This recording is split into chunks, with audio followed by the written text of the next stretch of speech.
Did you know that a regular practice of gratitude can quite literally change the chemistry in your brain? Happy Thanksgiving week. I'm your host, Erica Rooney, and you are listening to the podcast From Now to Next. The podcast where we dive into the sticky floors that keep you from busting through the glass ceiling.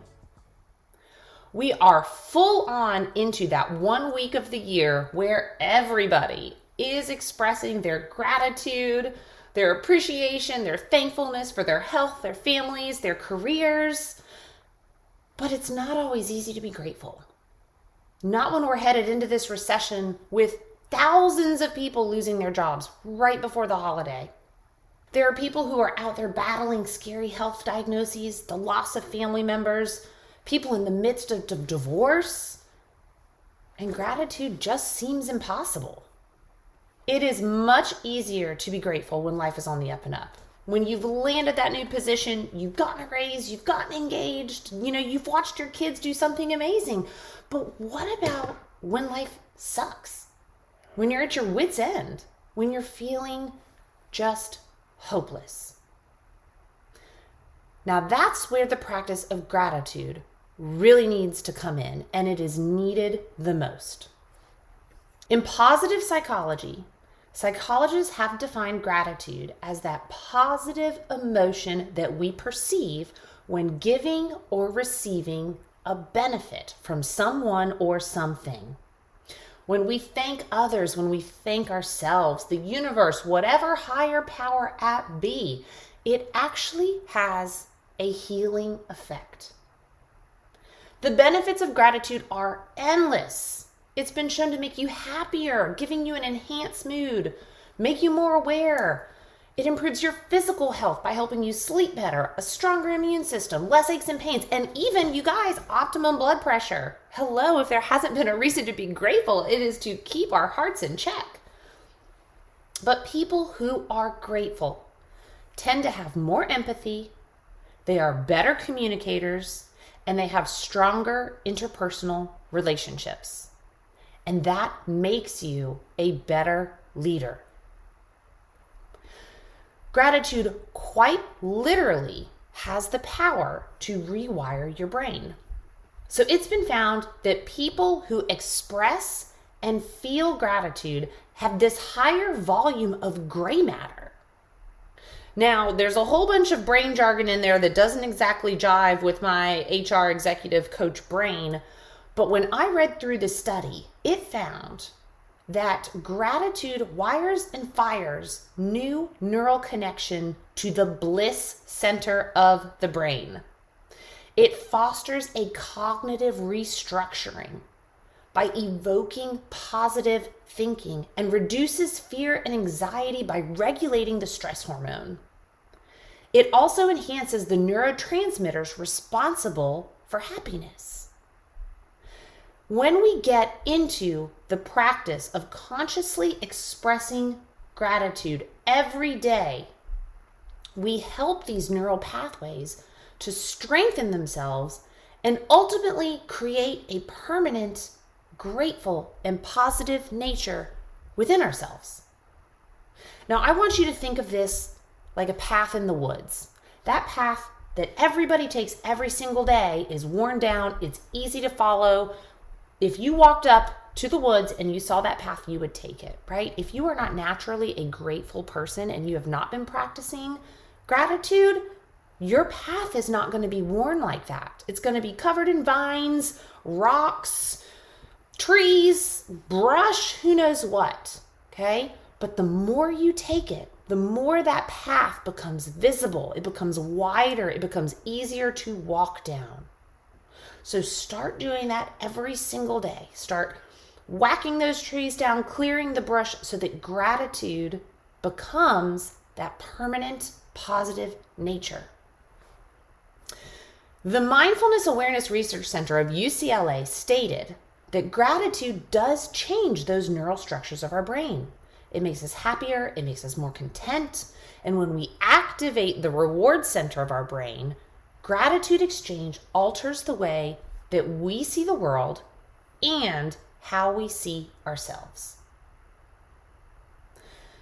So, scientists in 2008 conducted a study to actually measure the brain activity of people thinking and feeling gratitude. And what they found was that gratitude caused synchronized activation in multiple brain regions, lighting up parts of our brains that reward center, right? And also the hypothalamus, meaning that gratitude can boost neurotransmitter called serotonin and activate the brain to produce dopamine. And guys, dopamine is our brain's pleasure chemical. We always want more of it. That's why we're reaching for the treats. That's why we do the things that make us feel good, because dopamine is released. So, the more we think positive, grateful thoughts, the happier and healthier we feel. Now, one thing that's really cool to think about is our brain is very flexible. It can mold, it can change. So that positive thinking, that regular practice of gratitude can become a way of life when you make it a habit. When your brain is constantly flushed with positive thoughts, you can expect to improve in every area of your life. In relationships, in your health, performance at work, reaching your goals, hitting new milestones, literally everywhere. Gratitude, though, we all know it's not a magic bullet. If you are really going through it, you're not going to be able to just sit down and think about all these grateful thoughts and have all of your problems just disappear. It's not going to cure your feelings of sadness or depression, and it's not going to stop all of the pain that you may be going through. But I want you to think of gratitude as a piece of resilience arsenal. Think of it as something that you can rely on to help you out of those hard times.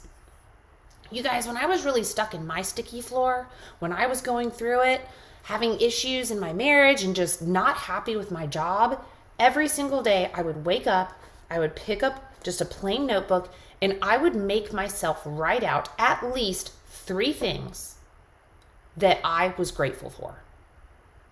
Those 3 things could sometimes be as simple as I was grateful to be breathing. It meant I was alive. I was grateful that I could write in the journal, because not everybody has the skill of writing and reading. I was grateful for the roof over my head. Sometimes those were the only 3 things that I could muster up being grateful for.